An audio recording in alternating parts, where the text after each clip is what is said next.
제가 지난주 말씀을 전하면서 문득 오늘 말씀이 생각나서 이제 준비하게 되었습니다. 왜 지난주에 이 말씀이 생각났냐면, 지난주는 우리 이제 맹인 바디메오를 통해서 이제 믿음이 무엇인지, 그리고 주님이 따라가는 것이 무엇인지에 대해서 이제 알게 되었죠. 근데 사실 현대 우리가 예수를 믿는 사람들 중에서 바디메오 같은 사람이 있다고 하면요, 아무도 그 사람이 예수님의 증인이라고 생각을 하지 못할 겁니다. 지금 우리가 생각하는 증인들이란 누가 봐도 성공한 사람들일 거예요. 누가 봐도 사람들한테 인정을 받고 어떤 사회적 위치가 있고 어떤 그런 사람들이겠죠. 맹인 바디메오는 아마 평생 동안 거지로 살아갈 가능성이 많습니다. 왜? 눈을 뜨기 전부터 거지였어요. 그가 눈을 뜬다고 한들 눈을 뜬 거 말고는 크게 그 상황이 달라지지 않았을 것입니다. 근데 성경은 그의 선택이 굉장히 그의 선택을 칭찬을 합니다. 그의 선택은 무엇인가요? 예수님께서 그를 응답을 하셨어요. 그리고 그가 바로 한 선택은 예수님을 쫓아간 것입니다. 현대로 말할 것 같으면, 지금 이 시대로 말할 것 같으면 실패한 인생입니다. 그걸 누가 봐도 성공하지 못한 인생이에요. 조롱받을 수 있는 인생이고, 그가 소리를 치면 사람들이 핀잔을 줄 만한 사람입니다. 근데 그가 예수를 쫓아요. 이 사람을 성경은 가리켜 증인이라고 합니다. 그렇기 때문에 제가 오늘 말씀을 준비하게 된 것입니다. 바디메오는 우리에게 믿음을 증거한 증인입니다. 다시 말해, 우리가 신앙생활을 하고 주님을 믿는다면 우리 역시 우리가 믿고 있는 이 모습을 다음 세대 그리고 주변에게 증거할 증인들로 세워져야 되겠죠. 그렇게 우리는 오늘 말씀을 통해 어떻게 우리가 믿음의 증인들로 세워질 수 있을지에 대해서 함께 알아보겠습니다. 오늘 본문 히브리서 12장에서는요, 믿음의 경주라고 이제 부르는 내용들이 있죠. 신앙생활을 좀 오래 하다 보면 굉장히 잘 알고 있는 내용입니다. 그런데 오늘 말씀을 근거로 이제 믿음의 경주에 대해서 얘기를 한다면, 믿음의 경주는 이제 조건이 있으면 우리가 알고 있습니다. 그것이 무엇입니까? 바로 믿음의 경주는 바로 자격 있는 사람들만 들어갈 수 있다는 것입니다. 그 자격은 무엇이냐라고 하면 예수를 믿어야 되겠죠. 다시 말해, 하나님 나라의 백성이 되지 않는다면 그 경주에 들어갈 수가 없다는 것입니다. 그리고 그 경기에 들어선 것만으로도 칭찬을 받는 것이 아니라 그 맡겨진 경주를 끝까지 마친 사람만이 이제 상을 받을 수 있음을 성경은 기록을 하고 있습니다. 사실 생각을 해보면 꽤 많은 사람들이 그 경주에 임하는 것 같습니다. 그런데 중요한 것은 끝까지 그 경주를 마친 사람이 굉장히 적다는 거예요. 경주를 마친다는 것은 무엇을 의미하냐라고 하면 결국 구원의 완성을 이야기하는 거겠죠. 성경에서 말을 하다 보면 구원의 길은 굉장히 좁다고 합니다. 우리가 지난주에 부자 청년에 대해서 잠깐 언급을 했는데, 구원은 부자가 낙타바늘에 들어가는 것 같이, 낙타가 이제 바늘 귀에 들어간 것 같이 어렵다고 했습니다. 이 말은 무엇이냐라고 하면 그만큼 우리는 어렵다는 거예요. 주님을 쫓기가요. 그런데 상급은 어떤 사람들에게 주어지냐라고 하면 그 어려운 길을 하나님을 믿음으로 돌파한 사람들에게만 주어지는 특권이고 명예라는 것입니다. 물론 믿음의 과정은 만만치 않습니다. 왜 그러냐면 끊임없이 나를 넘어뜨리려고 하는 죄와 싸워야 되기 때문에 그렇습니다. 죄는 무엇인가요? 관역에서 벗어났음을 의미합니다. 하나님과 내가 인간 사회에서, 우리가 세상에서 굉장히 많이 칭찬을 받고 누가 봐도 옳은 일을 하지만 그 동기와 그 방향이 하나님과 맞지 않는다면 그건 성경은 그것을 가리켜 죄라고 여긴다는 것이죠. 사실 이것이 우리가 판단하기가 굉장히 어렵습니다. 그래서 우리는요, 하나님 말씀을 늘 우리 삶의 기준으로 삼아야 됩니다. 왜 그러냐면 우리는 현대를 살아가면서 나도 모르게 생기는 세상적 기준들이 있어요. 그것을 판단으로 선과 악을 구분하거든요. 사실 기준이 없다는 게 더 문제긴 하지만 더 문제는 뭐냐면 세상의 기준을 가지고 있는 것이 더 문제라는 것이죠. 그렇기 때문에 사단은 끊임없이 우리의 시선을 빼앗기 위해 다른 관역을 우리에게 가져다 주죠. 하나님에게서 우리의 시선을 돌려 다른 것을 바라보게 합니다. 그 무엇이 되든 하나님에게서만 시선을 돌리게만 한다면 사단은 성공한 것이겠죠. 이것이 성경에서 말하는 죄라는 것입니다. 즉, 죄란 행위의 문제가 아니라 마음이 하나님을 향해 있지 않은 문제라는 것이죠. 그런데 우리는 왜 마음이 하나님을 향하지 못할까요? 우리가 우리 스스로를 변명한다면 우리는 각자 주어진 삶이 무겁고 힘들죠. 그래서 그 삶 속에 깊은 상처와 아픔들이 있습니다. 그런데 우리가 예수를 믿고 성경을 자세히 보다 보면 계속해서 하나님께서 우리에게 끊임없이 요구하는 것들이 있습니다. 그것이 무엇이냐라고 하면 결국 너의 삶을 묵묵히 살아내라는 거예요. 사실 가만 생각해보면 하나님은 우리에게 큰 것을 요구하지 않습니다. 우리가 신앙생활을 잘못 배워가지고 굉장히 큰 것을 하나님한테 보여주려고 하지만 하나님은 각자에게 맞는 것을 요구하고 계시는 것이죠. 많이 준 자에게는 많은 것들을 요구하고 적게 준 자에게는 적은 것을 요구합니다. 그런데 우리는 다 저 사람이 되고 싶어요. 그래서 우리가 잘못된 길로 가는 것이죠. 하나님께서 많은 것을 준 자에게 많은 것을 요구하고 적은 것을 준 자에게는 그만큼 분량의 것을 요구한다는 것은 무엇이냐라고 하면 결국 맡겨진 삶을 살아내라는 것입니다.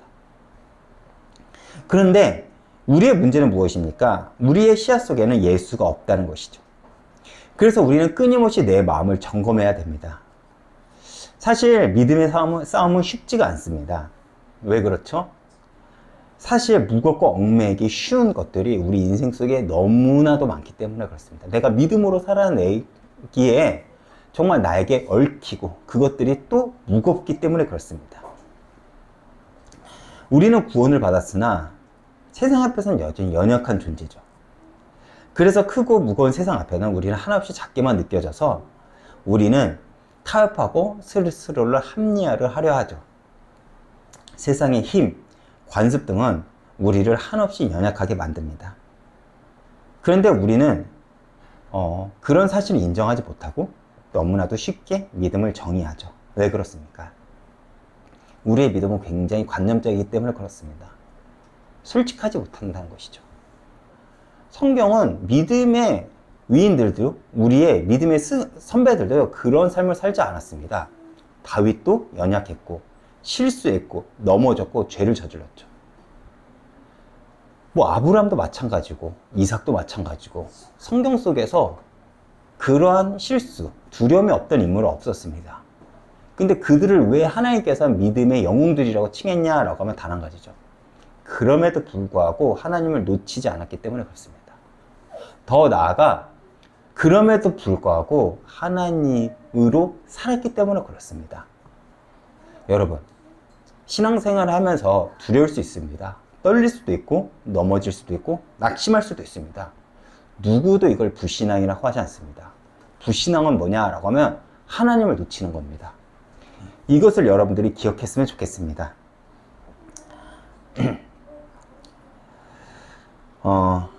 믿음은요 결국 환난 가운데 드러나죠. 왜 그렇습니까? 시험이 오면 결국 내 안에 어떤 것들이 드러나기 때문에 그렇습니다. 아무리 내가 포장을 하려고 해도요 정말 내가 감당하지 못할 어려움과 문제가 닥치면 결국 내 안에 있는 것들이 나옵니다.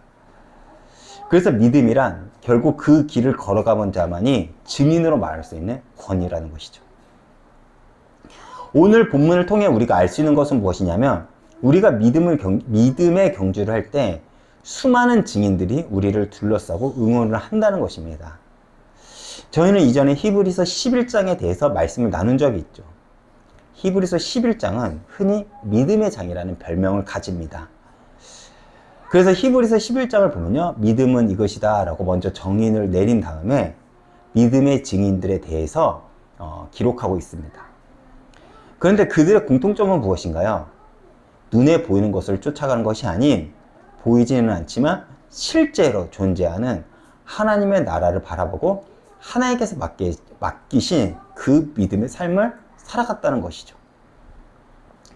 다시 말해, 내가 고백한 그 믿음을요, 내 삶으로 살아내면서 그거를 눈에 보이는 믿음으로 만들어냈다는 것입니다. 오늘 본문에서 말하는 허다한 증인들은 사실 바로 이런 히브리서 11장의 믿음의 영웅들을 가리킵니다. 단순히 여기서 나열한 그 한 명 한 명 인물을 넘어선 모든 하나님 나라를 앙망했던 모든 믿음의 선배들을 가리키는 것이겠죠. 수많은 주자들이, 수많은 선수들이 주님께서 맡겨주신 그 믿음의 경주를 단련했습니다. 그 증거가 무엇이냐라고 하면 창세기부터 시작된 이 복음이 우리한테까지 전해진 이유가 그 믿음의 선배들, 그 믿음의 증인들이 있었기 때문에 비로소 가능했겠죠. 그렇기 때문에 우리 역시도 사명이 무엇이냐라고 하면 이 복음을 누군가에게 우리가 전달해야 될 책임이 있다는 것입니다. 여기서 증인들이란 말에는 또 다른 의미가 있습니다. 바로 관중들이라는 의미가 있죠. 바로 우리가 앞서 읽었던 히브리서 11장 믿음의 선배들이 바로 우리의 경주를 바라보는 관중이라는 것, 관람자라는 것입니다. 현재 이 시대 속에서 신앙생활 하는 모든 이들은요, 지금 믿음의 경주를 하고 있다고 생각을 하면 됩니다. 여기서 내가 믿음의 경주를 완주할 수 있느냐 없느냐는 결국 내가 하나님을 어떻게 바라보느냐 차이겠죠. 그런데 우리가 그런 믿음의 경주를 할 때 허다한 증인들이 우리를 응원하고 있다는 사실을 여러분들이 기억하시면 됩니다. 이 길은요, 내가 바라볼 때는 되게 외롭고 굉장히 외롭고 고독한 길이라고 생각을 하지만 사실 이 길은요, 수없이 많은 증인들이 걸어간 길입니다. 그렇기 때문에 그 걸어가 본 자들이 우리를 응원하고 있다는 사실을 여러분들이 만약에 생각한다면 그렇게 외롭지만은 않을 것입니다. 믿음의 증인들, 그들은요, 그들의 시대 속에서 하나님께서 맡겨주신 믿음의 사명을 온전히 감당하며 그 믿음의 경주를 무사히 완주했습니다. 이제 그 허다한 증인들이 뛰었던 그 믿음의 경주는 우리에게 맡겨졌죠.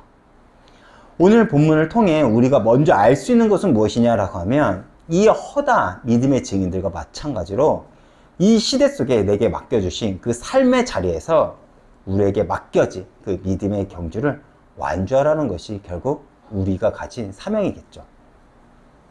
우리는 이렇게 말하면 굉장히 어렵게만 느껴집니다. 왜냐하면 꼭 믿음의 경주를 하라고 하면요, 어렵게만 느끼거든요. 그런데 각 시대마다 그 믿음의 싸움은요, 모양과 그 형태는 다 달라집니다. 근데 중요한 것은 무엇이냐라고 하면 그 방향이 주님에게 맞냐는 거예요. 하나님께서 기뻐하시는 그 모습이 내게 있냐는 것입니다. 그 시대에 필요한 그 모습이 나한테 있냐는 거예요. 어느 시대는 싸워야 될 때가 있지만 어느 시대는 품어야 될 때가 있고 어느 시대는 나눠야 될 때가 있고 어느 시대에는 일어나야 될 때가 있고 어느 시대에는 모여야 될 때가 있고 어느 시대에는 흩어져야 될 때가 있습니다. 각각 그 시대마다 하나님께서 맡겨주신 그 사명과 믿음의 경주가 있다는 거예요. 그리고 우리는 그 바톤을 다음 세대들에게 넘겨줘야 될 책임과 사명이 있죠. 그렇다면 우리는 어떻게 그 사명을 전달할 수 있을까요? 여러분, 많은 성도들이 믿음의 고백을 합니다.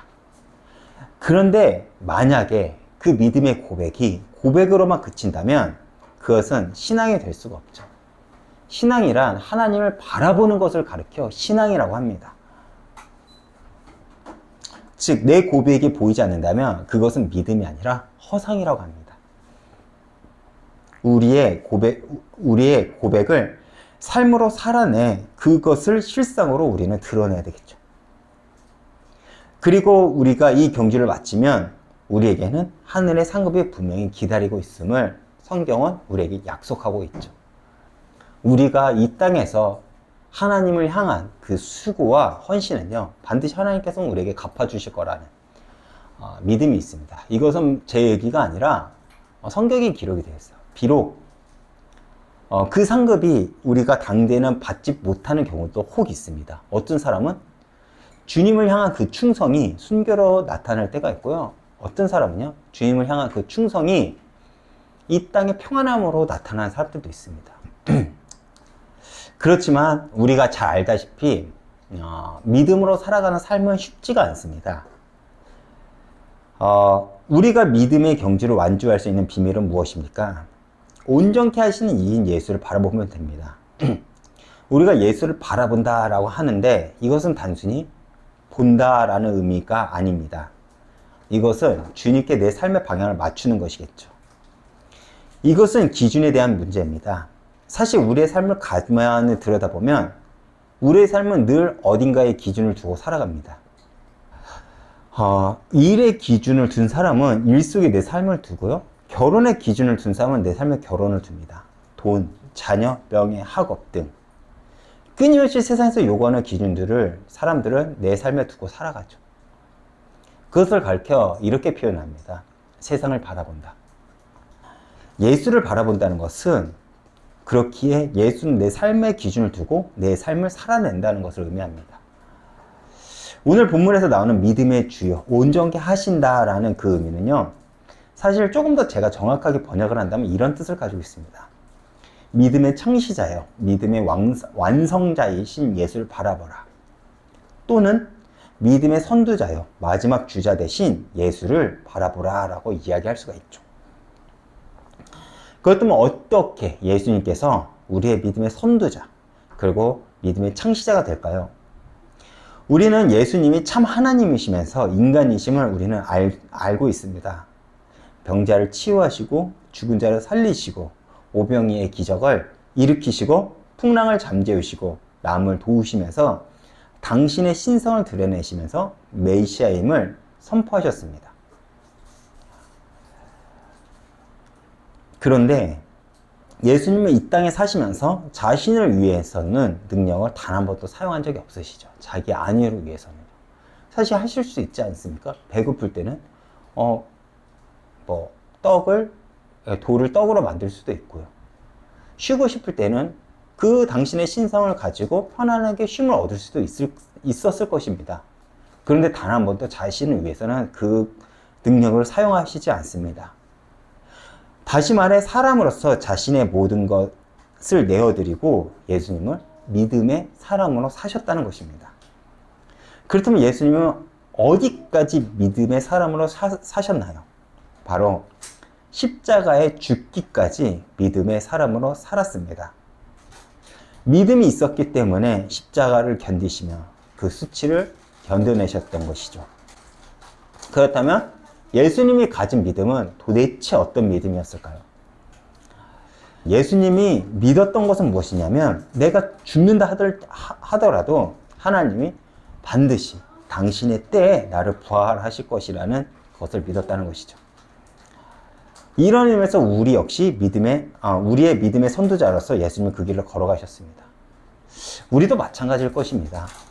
우리의 믿음은요, 단순히 십자가에서만 멈춘다면 그건 반쪽짜리 믿음입니다. 우리의 믿음이 어디까지 이어져야 되냐면 부활까지 이어져야 되는 것이 진정한 믿음이겠죠. 여러분, 예수를 믿는다는 것은 결코 손해보지 않음을 우리는 알아야 됩니다.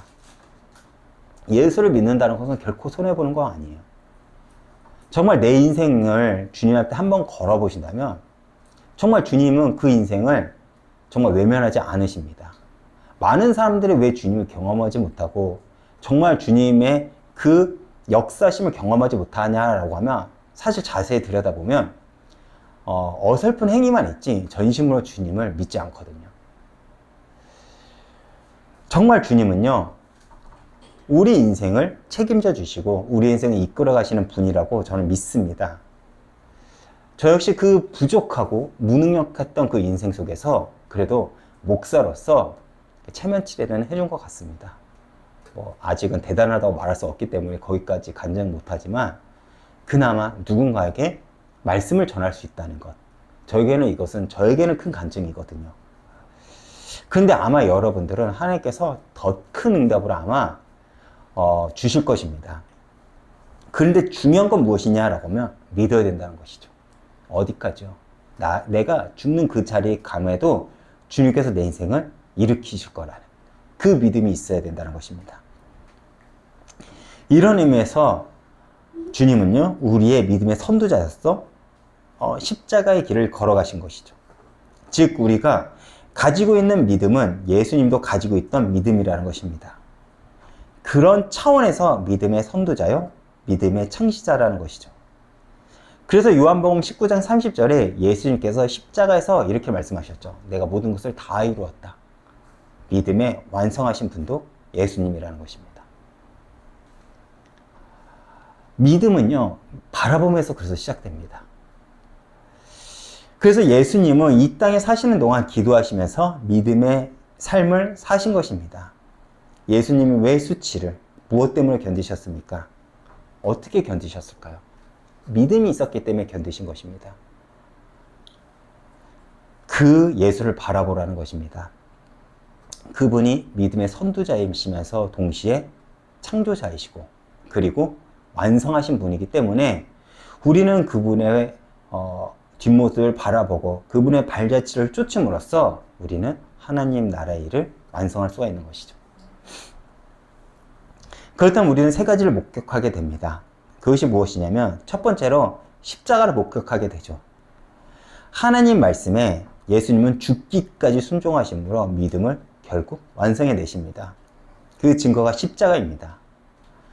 히브리서 12장 2절에 보면 그 앞에 있는 기쁨을 위하여 십자가를 참으셨다고 했습니다. 우리도 잘 알다시피 십자가는 예수님도 피하고 싶은 형벌이었습니다. 왜 그러냐면 고통과 부끄러움, 수치의 형벌이기 때문에 그래요. 인간으로선 감당하기 너무나도 어려운 형벌입니다. 그렇지만 주님은 그 길을요, 담대히 가셨죠. 주님이 용감해서요? 아니요. 믿음이 있었기 때문에 그렇습니다.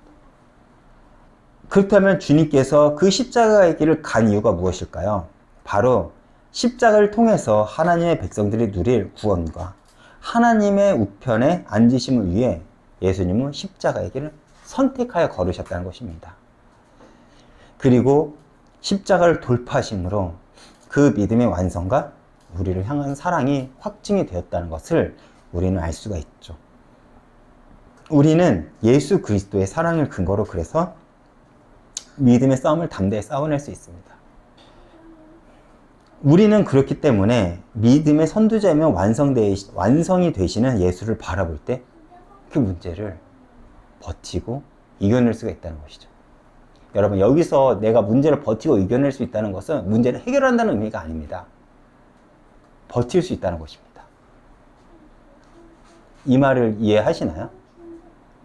내가 그 상황 앞에서 버틸 수 있는 것이 믿음이라는 것이죠. 내가 해결되는데 믿는다. 이것은 예수가 아니라도 사람 다 믿을 수가 있어요.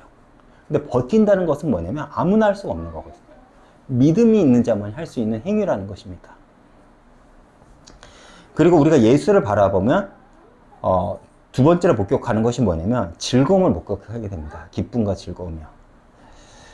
예수님은 인내에서 십자가의 고난을 돌파하신 것이 아닙니다. 어떠한 것이 당신에게 기쁨이 되고 즐거웠기에 그것을 바라보면서 돌파할 수 있다는 것이었죠. 그러면 그 즐거움은 무엇이었을까요? 나를 구하시기 위해서는 예수 그리스도가 천국 보좌 영광을 버리고 이 땅에 주님께서 오셔야만 했습니다.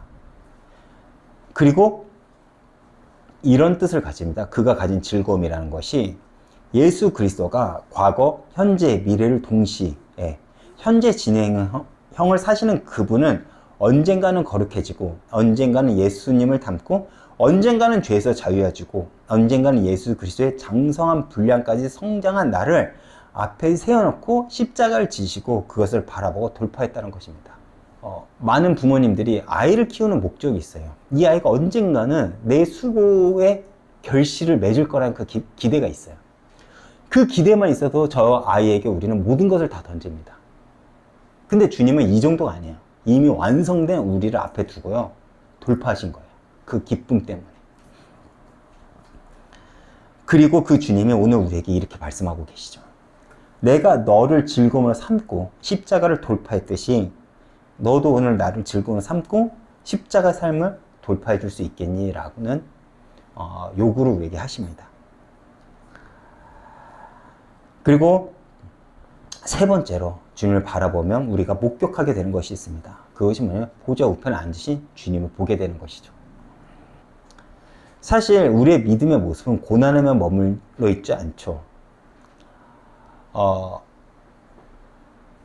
우리의 믿음의 모습은요, 주님을 닮아갈 수밖에 없습니다. 주님은 고난의 길을 갔지만 주님의 결과는요, 보좌 우편에 앉으셨다는 거예요. 다시 말해, 주님이 우리의 선두자가 되신다면 우리 역시 주님의 길을 걷게 된다는 것입니다. 다시 말해, 우리도 주님의 보좌 우편에 앉는 그 명예가 우리 인생 속에 주어진다는 것이죠. 아까도 말했지만 우리가 생각하는 보좌는 어떤 명예도, 성공도, 경제적 이익도, 사람들의 인정도, 세상의 성공도 아닙니다. 무엇이냐라고 하면 하나님께서 인정해 준다는 거예요. 어떤 인정일까요? 하나님 보좌 우편에 앉으셨다는 것은 위치적인 의미가 아니라 상징적인 의미가 훨씬 큽니다. 당신은 로마 속국이었죠. 황제가 그 시대 가장 권력자였습니다. 그래서 황제 우편은 한 종류 사람들에게만 주어진 자리죠. 어떤 사람들이냐면 정복하고 돌아오는 장군들에게만 주어지는 자리입니다. 그렇다면 예수님의 보좌 우편에 앉으셨다는 것은 어떤 의미일까요? 정복하고 돌아오는 장군의 모습으로 하나님 보좌 우편에 앉게 되었다는 것입니다. 창세기에 보면요, 하나님은 우리를 어떤 존재를 창조하셨냐면 생육하고 번성하고 다스리고 이기고 정복하는 존재를 창조를 했어요. 그런데 창세기 3장 그 선악과 사건 이후에 우리는 어떻게 되었습니까? 우리는 자신들조차 다스리지 못한 존재가 되었다는 거예요. 세상을 다스리고 정복자로서 살아가야 될 우리는 죄로 인해서 나조차도 다스리고 나조차도 통제 못하는 그런 존재가 되었다는 것입니다. 그 대표적인 예가 무엇이냐면 가인이 죄를 지었죠. 그때 하나님께서 가인에게 요구한 것이 뭐냐면 너의 죄를 다스리라고 해요. 이것은 뭐 하나님께서 권면하는 게 아니라 명령입니다. 가인에게 죄를 다스리란 건 뭐냐면 너 죄 다스릴 수 있으니까 다스리라고 합니다. 그렇죠? 근데 우리 죄성은 그러기가 싫은 거예요. 다스리지 못하는 게 아니라 그러기 싫은 겁니다. 우리가 그렇지 않나요? 우리는 죄에 대해서 굉장히 둔합니다. 민감하지가 않아요.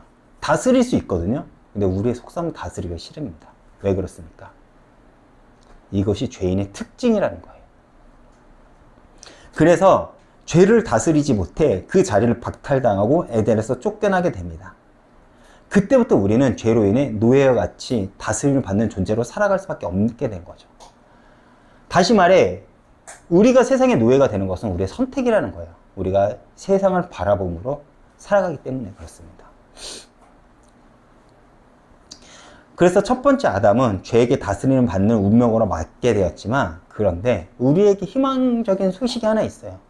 그것이 무엇이냐라고 하면 두 번째 아담 대신 예수 그리스도는 죄를 다스렸다는 것입니다. 그리고 사단의 시험을 이기시고 자신의 욕구를 다스리시고 죽음에 대한 두려움을 다스리시고 결국 주님 나라에 가시기 전에 뭐라고 하십니까? 요한복음 16장 33절에 이렇게 기록을 합니다. 내가 세상에서 환난을 당하나 담대하라. 내가 세상을 이겼다고 했습니다. 세상은 끊임없이 우리를 속이고 끊임없이 두렵게 할 거고 끊임없이 우리에게 어려움을 줄 거라는 거예요. 문제를 가져다 줄 거라는 것입니다. 그런데 주님은 우리에게 담대하래요. 왜 그러냐면 너희가 두려워하는 이 세상을 내가 이겼어. 그러니까 나를 믿고 담대히 가라는 것입니다. 여기서 이겼다라는 이 말은요, 헬라어로 말하면 다스렸다는 것입니다. 내가 지금 세상을 다스리는 존재라는 것입니다. 여러분, 예수를 믿는다는 건 이거예요. 어떤 이가 이렇게 말합니다. 어떤 성공한 사람이 예수를 믿게 되었어요. 근데 왜, 어떻게 예수를 믿게 되었습니까? 라고 하니까 이런 말을 하더라고요. 예수를 믿는 사람은요, 문제를 바라보는 시선이 다르더라고요. 그것이 궁금해가지고 주님을 보다가 예수를 믿게 되었다는 고백을 했습니다. 예수를 믿는다는 건 이겁니다. 뭐가 다르냐? 문제를 바라보는 시선이 다르다는 거예요. 그리고 이 정복하고 돌아온 예수 그리스도에게 하나님은요, 보좌 우편을 주셨습니다. 그리고 주님은 오늘 우리에게 이렇게 말씀하고 계시죠. 너의 삶이 어떤 고통과 아픔과 역경이 있더라도 너는 오늘 나를 즐거워 삼고 죄를 이기고 다스리기 시작하면서 내가 너에게 위대한 면류관을 주겠다는 것입니다. 즉, 주님께서 앞서 하나님 보좌 우편에 앉으시며 우리를 향해 길을 내신 것은 우리 역시 믿음의 길 이후 주님의 면류관이 기다리고 있음을 기억하라는 것입니다. 우리가 그 사실을 기억한다면 우리는 이 고단하고 어려운 삶을 넉넉히 이겨낼 수 있을 것입니다. 여러분들은 신앙생활을 하면서 붙잡은 하나님과의 믿음의 선택은 무엇입니까? 쉽게 말하면 이렇게 표현할 수 있겠죠. 하나님과 맺은 언약이 무엇이에요? 우리는 하나님과 맺은 언약을 이렇게 생각을 합니다. 아이들 단어로 표현하면 마치 장래 희망 같은 거를 우리는 언약으로 생각을 합니다. 이건 언약이 아니죠. 일방적인 내 꿈을 하나님께 얘기를 한 겁니다. 다시 말해, 내가 믿음의 고백이 무엇인가요? 아니면 하나님이 나에게 요구한 그것이 무엇이냐는 것입니다. 내 삶에 맡겨준 그 어떤 거요. 지금 걸어가는 우리의 삶이 정말 하나님 영광을 위해서 내가 선택하고 걸어간 길인지 우리는 그래서 늘 질문을 해야 됩니다. 나의 삶이 진짜 하나님의 영광을 위해서 내가 가고 있는지 아닌지요. 그런데 가만 보면 우리가 선택한 그 길은 너무 이기적일 때가 많습니다. 신앙생활은 무엇입니까? 바로 예수님의 얼굴을 대면할 때 할 말을 만드는 것입니다. 오늘 여러분들이 예수님을 만난다면 무슨 말을 하실 수 있나요?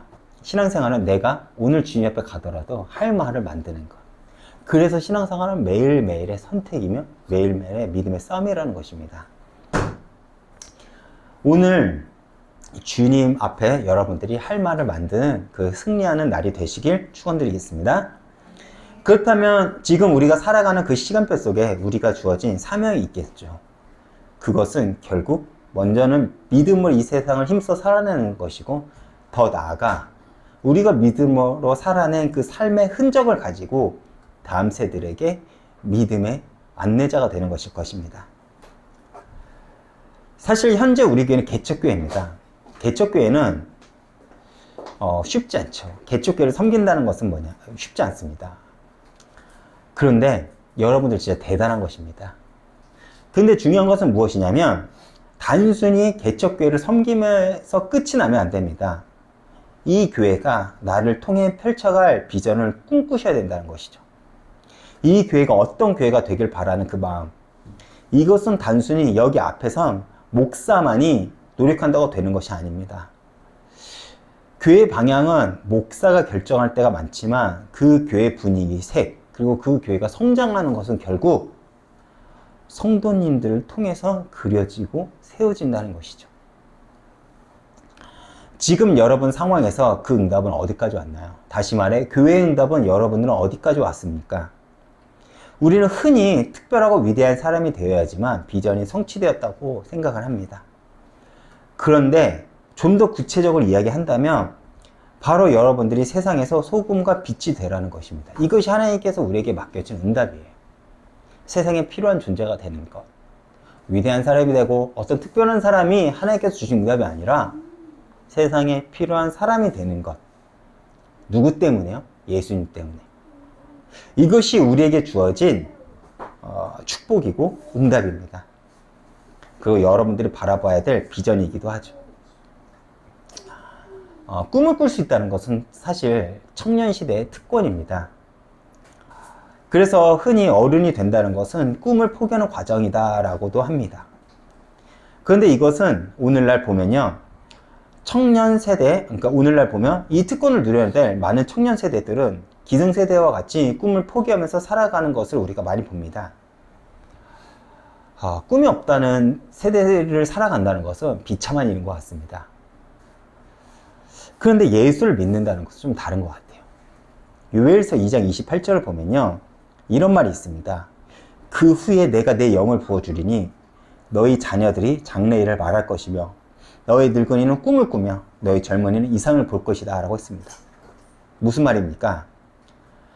내 삶 속에서 하나님이 부어주시는 성령을 통해 일어나는 일을 기대하라는 것이죠. 예수를 믿으면 기대하는 일이 있다는 것입니다. 다시 말해 하나님이 주시는 꿈을 꾸게 되는 거예요. 근데 또 이렇게 말하면 내 희망사 아니면 내 장래 희망을 또 비전 또 그를 꿈꾸려고 해요. 그 말이 아니에요. 여기서 성령을 통해서 일어나는 일들은요 늘 뭐랑 연결되냐면 교회랑 연결됩니다. 제가 그 증거를 얘기해 보겠습니다.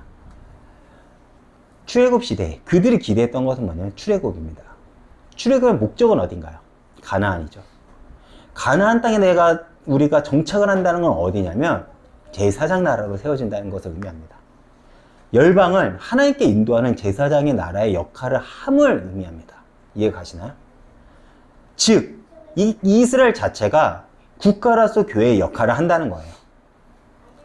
포로가 되었습니다. 그들이 꿈꿨던 것은 무엇이죠? 성전이 회복되는 것입니다. 그렇죠. 제 말 틀린 거 아니죠?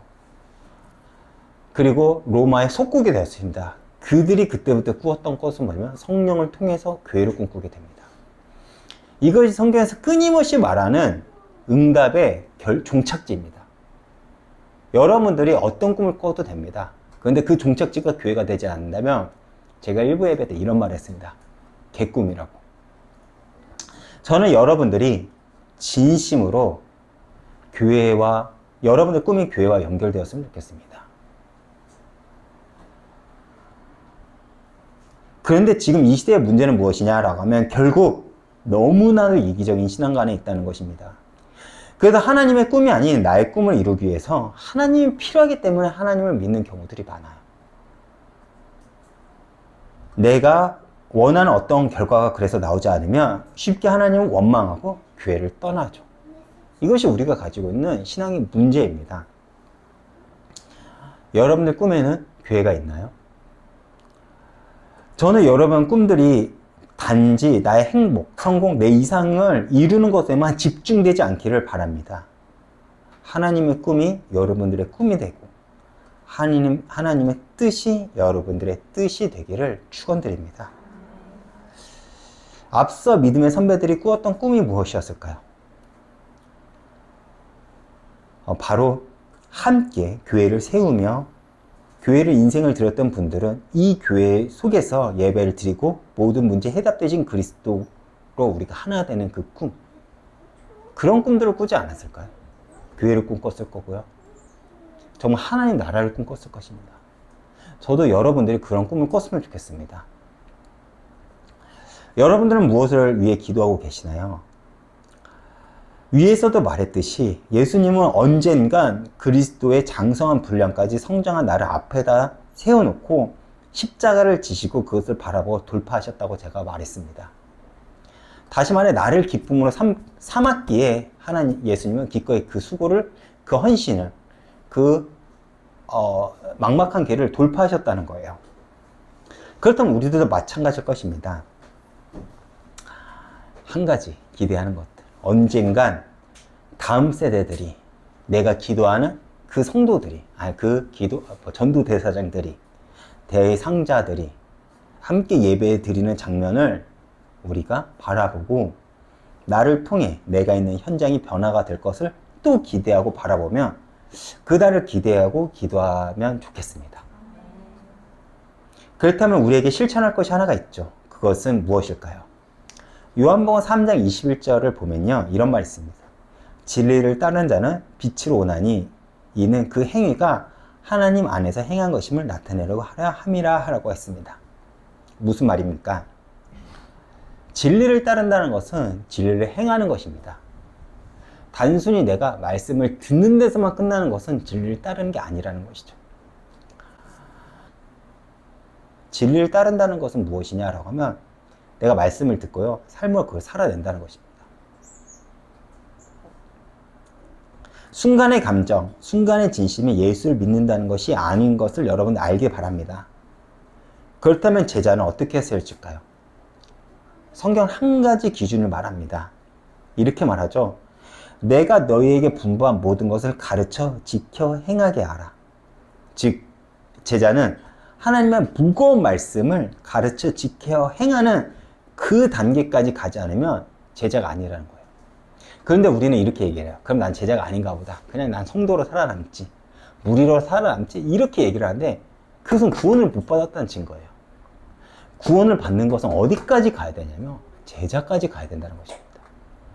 지난주 우리가 부자 청년에 대해서 얘기 들었습니다. 이 부자 청년이 왜 구원을 못 받았을까요? 주님 앞에 전심이 되지 않아서 그럽니다. 주님 앞에 다 드리지 않아가지고 주님이 주님한테 다 드리지 않았기 때문에 구원을 얻지 못했다는 거예요. 그 부자 청년은요, 어릴 때부터 율법을 다 지켜 행했대요. 한 가지 못하는 게 뭔지 아십니까? 내가 가진 것을 팔아 가난한 자들에게 나눠주라는 거. 그 하나를 못 지켜요. 왜 그럴까요? 주님은 믿지 못하는 거거든요. 내가 나눠주더라도 주님께서 채우실 거라는 거예요. 바디메오는 어떻게 구원을 받았죠? 내가 가진 것을 다 내버리고 주님을 향해 쫓았습니다. 그 결과가 눈을 뜨고 증인으로 세워졌다는 것이죠. 여러분들, 내가 모든 것을 주님 앞에 드린다는 것이 결코 손해보지 않음을 여러분들 기억하시길 바랍니다. 결론입니다. 예수를 믿는다는 게 쉽지 않습니다. 그런데 우리가 예수를 믿는 이유는 결국 예수님이 그 길을 걸어가셨기 때문에 그렇습니다. 우리가 왜 교회를 사랑해야 되나요? 주님께서 이 교회를 피로 값주고 사셨기 때문에 그렇습니다. 우리가 왜 다음 세대들에게 믿음의 안내자가 되어야 될까요? 주님이 우리에게 요구하셨기 때문에 그렇습니다. 그래서 성경은 우리에게 증인으로서의 삶을 요구합니다. 그 길은 주님을 바라보며 내 삶에 주어진 그 현실을 살아내는 것입니다. 그리고 우리가 믿음으로 살아간 그 믿음의 흔적은요, 내가 예수 그리스도의 증인임을 증명할 것입니다. 더 나아가 여러분들이 믿음으로 남았다면 그 다음 발걸음은 바로 다음 세대들에게 믿음을 남기는 것입니다. 어떻게요? 예수님이 걸어가신 그 발자취를 묵묵히 따라가면 됩니다.